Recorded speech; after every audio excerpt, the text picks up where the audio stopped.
discuss sa atong previous meeting. So who among you here can still remember kung unsang atong sentence pattern nga gitun-an last meeting? Yes, Miss Mengo? So previously, ma'am, we have learned the simple pattern, subject plus intransitive verb. Okay, thank you for your answer. And now, look at this sentence. What do you think is the pattern of the sentence? SIB, ma'am. Okay, and who among you here can identify kung asa iyang subject ug asa ang intransitive verb? Yes, Miss Mira. Pwede ka mo underline the subject and encircle the intransitive verb. Very good. Seems like you already know kung sa identify ang subject o ang intransitive verb. And today, since kabalo naman mo sa to, we are going to learn another sentence pattern.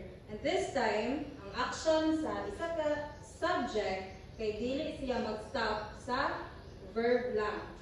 And the action goes to someone or something, and that receiver of the action kay siya ang pinaka-important ani nga lesson nato. And before we explore deep sa ato ang lesson this morning, let's have first a short activity named Visual Prompt Sentence Game. And all you have to do is to look at these pictures. Look at these pictures and observe it carefully.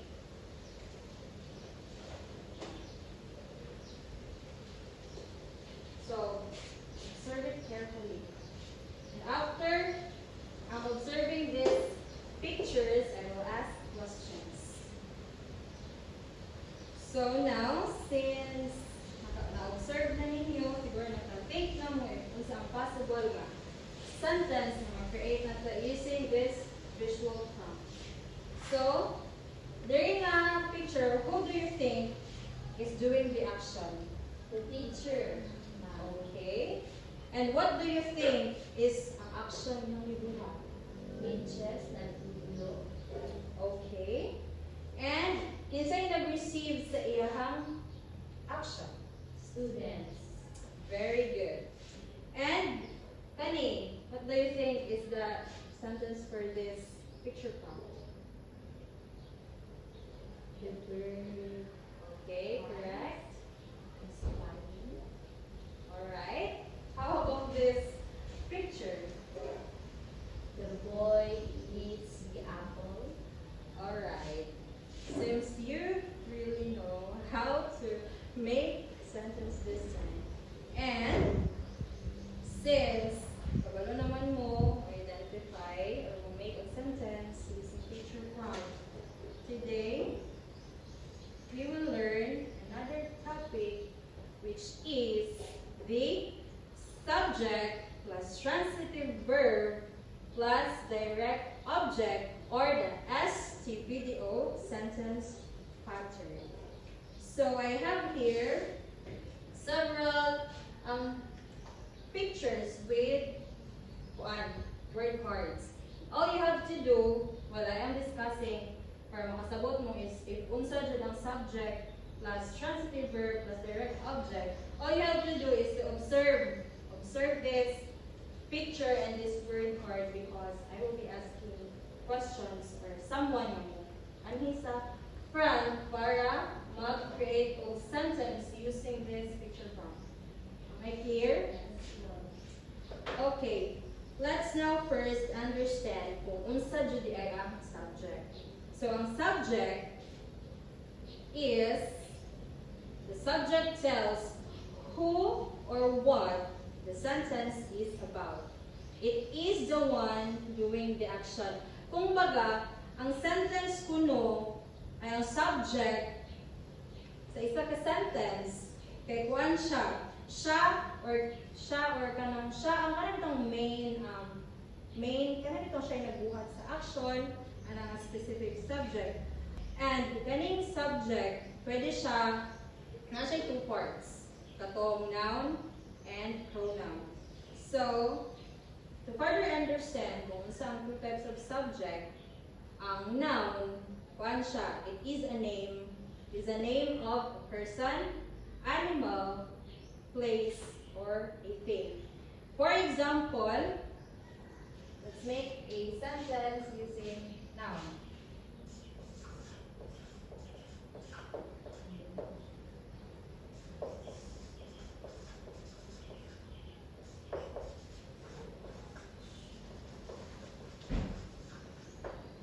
So, in this sentence, who do you think is doing the action? Benji. It is noun or pronoun? Noun. Very good. Since you already know how to identify kung saan kuan noun subject, sa po ang sa to noun?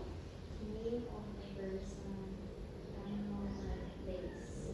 Very good. Since you already know, let's proceed kung saan pronoun. So, pronoun takes place of a noun. Kung baga, ang kaning Benji, pwede na to siya ilista ng pronoun like she, he, or them. For example, i-convert nato ni siya ang Benji sa pronoun na form sa subject. He chose the garbage.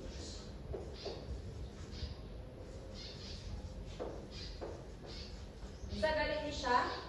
Pronoun. What about kani? Noun. Okay. Since you already know kung sa ang subject, like two types of subject, let's proceed sa transitive verb. So, unsang juday ng transitive verb? Ang transitive verb is an action word that needs a receiver of the action. Thus, action does not stop sa subject, same atong sa SAB nga, nag-stop lang siya sa verb.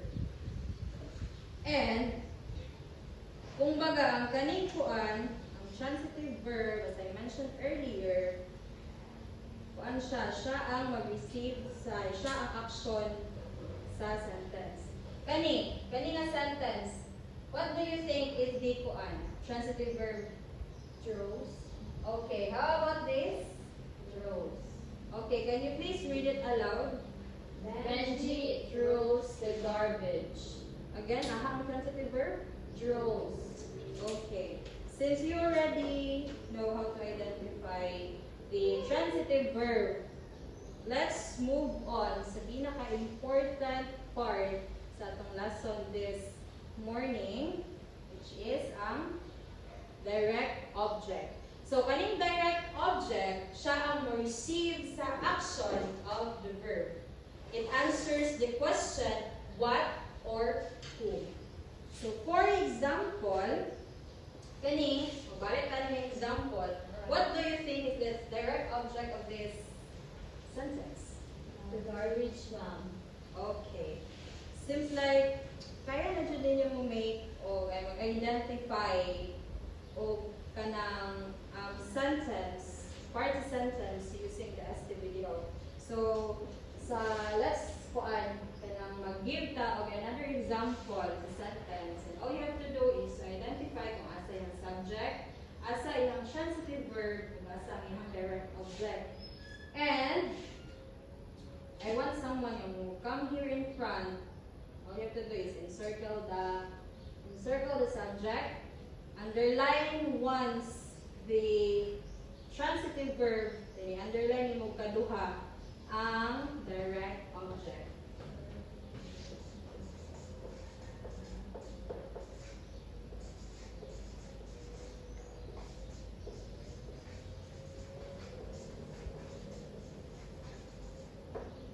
Okay, any volunteer to come here in front? Yes, Ms. Mira.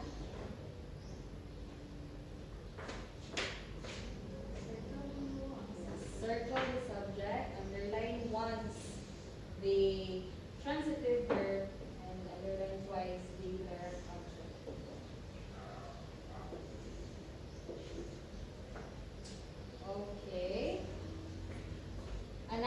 example. So before I give another example, let's read first the sentence. And atong i-check if sakto ba ang imong i-follow nga sentence pattern. Sige, please read. Mario buy a newspaper. Again. Mario buy a newspaper.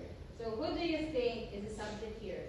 Mario Kung sa yung transitive verb, buy and it's sa yung direct object. newspaper. Great. Seems like you can really know how to write on sentence using the pattern that we discussed. So for another example, I want you, Miss Mengon, to stand here in front to answer this.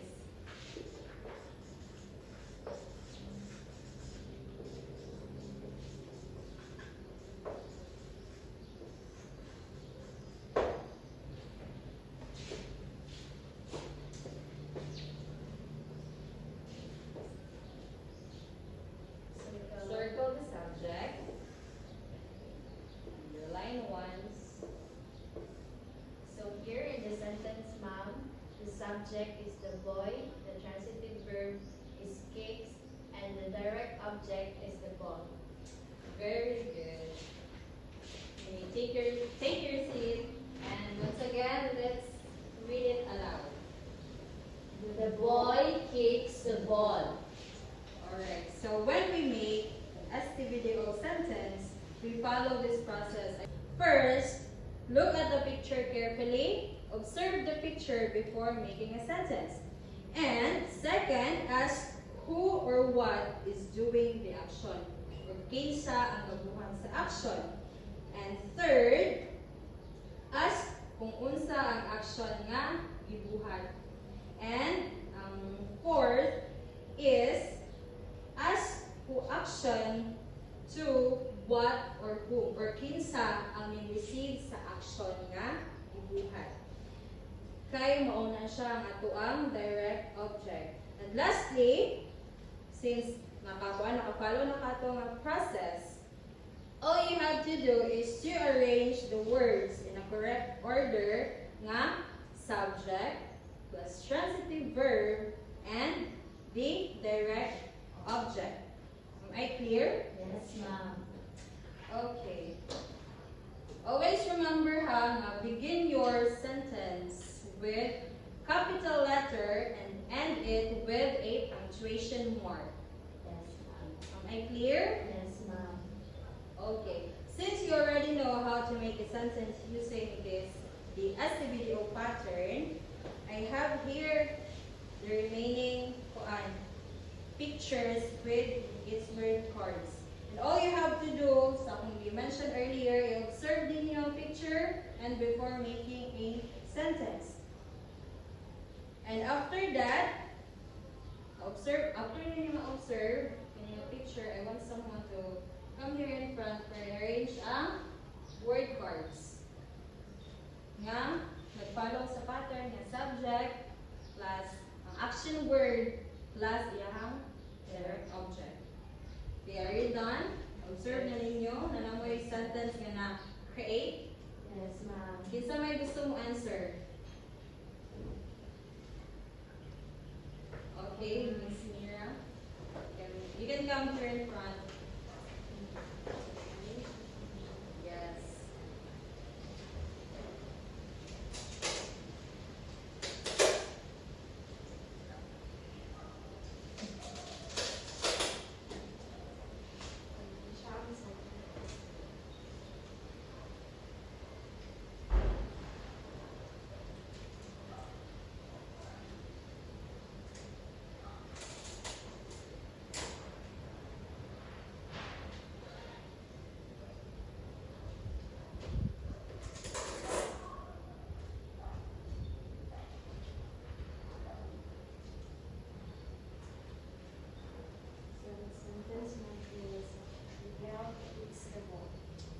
Okay.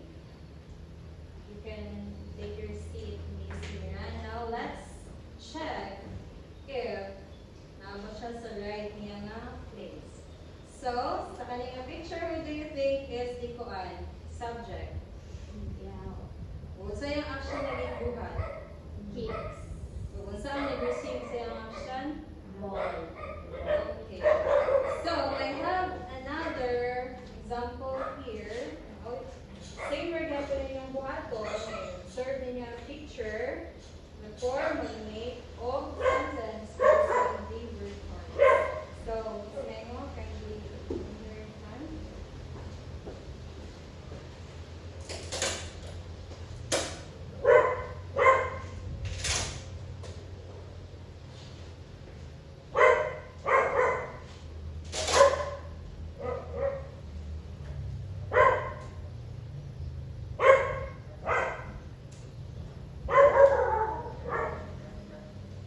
So the sentence mom is mom baked a cake. The subject mom is mom and the transitive verb is bake and the direct object is cake. Very good, Ms. Mengo. You can take your seat. And for the last, for the remaining picture words, let's arrange it together using the sentence A. So, what do you think is the subject here? The dog mom. Okay, that's right. Kinsay ang gibuhat nga action? Catches Then kinsay nag-receive sa iyahang action? the ball. Right.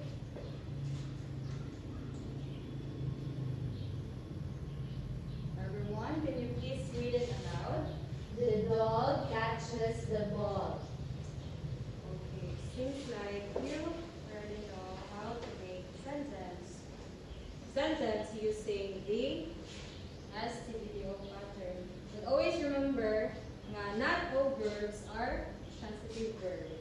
Okay, ang transitive verb, yung imagine nyo kanunay, na nagkuhan siya, nagkinahanglan siya of direct object to complete its meaning. Am I clear? Yes, ma'am. Kay kung ang isa ka sentence wala siya receiver o siya direct object, dili na to siya matawag og STVDO. So, now, since kabalo naman mo buhat og sentence, I want you to work together in this activity, and all you have to do is to follow the process na akong igudlog sa inyo ganina. And na ako'y worksheet diri nga na siya'y picture, na siya'y incomplete nga STVDO sentence. And all you have to do is to i-fill out ninyo kung unsa ihang missing nga word, which is ang transitive verb. Before answering the worksheet, make sure na inyuhada ang lantawon ang picture, i-observe ninyo before mo magbuhat o sentence para sa inyong sentence nga ma-create. And don't forget nga, i-ask tong 3 question nga, kinsa, unsa ang action nga ibuhat, kung kinsa po ang nag-receive sa action nga itabo. Aside from that, always remember nga inyong sentence dapat mag-begin siya og capital letter and mag-end siya og period. And choose kuan correct transitive verb nga match ang picture na. Am I clear? Yes, ma'am. Sige, work on that. Are you done?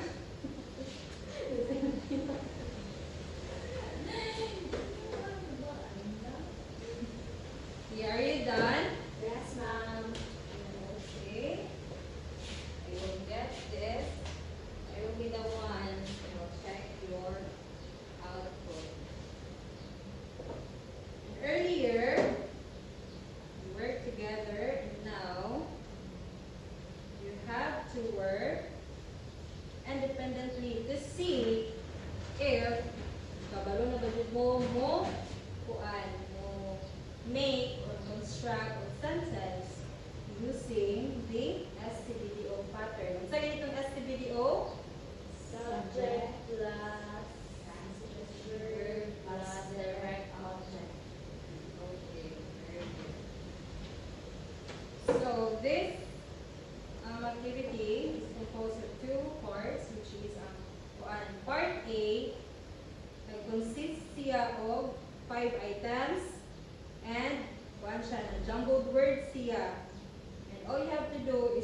create or form a correct sentence using the STBDO pattern. And always remember ang subject, kinahanglan siya i-place sa pinakauna. To be followed by the action word and then yung direct object. And again, don't forget your sentence must start with capital letter and ends with a period. Am I clear? Yes, ma'am. And for the kuan, part B, it also consists of 5 kuan kanang items. And all you have to do, since wala naman tayo jumbled word, all you have to do is to look at the picture carefully, observe the picture before making an STBDO sentence. And again, don't forget, may ask ang question or kung kinsa ang action nga gibuhat o kinsa ang nag-receive sa action. Am I clear? Yes, ma'am. And remember while answering this, the part B, kinahanglan ninyo mopili og appropriate nga transitive verb, katong action word, based on the picture nga naadin. And you can work it independently and quietly. We'll give you 5 minutes to complete your sentence.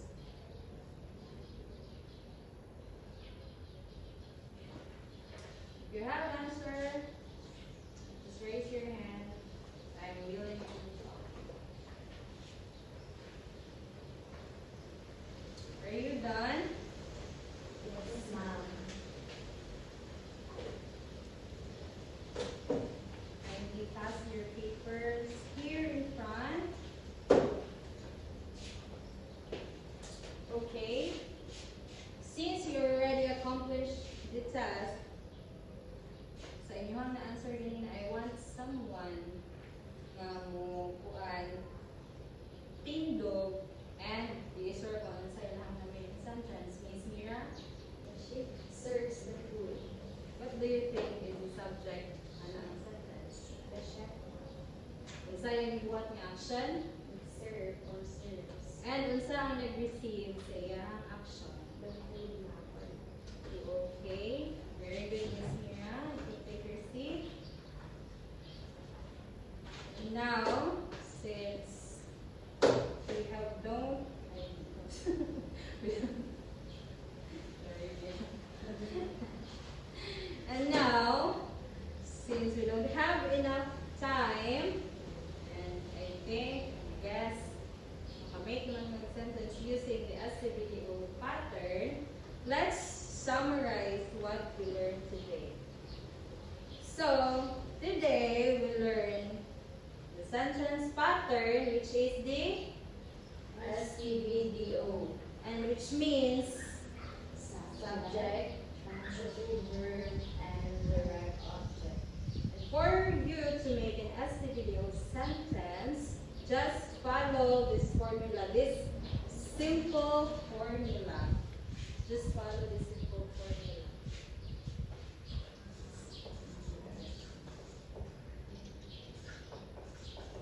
Subject plus the action and the receiver of the action.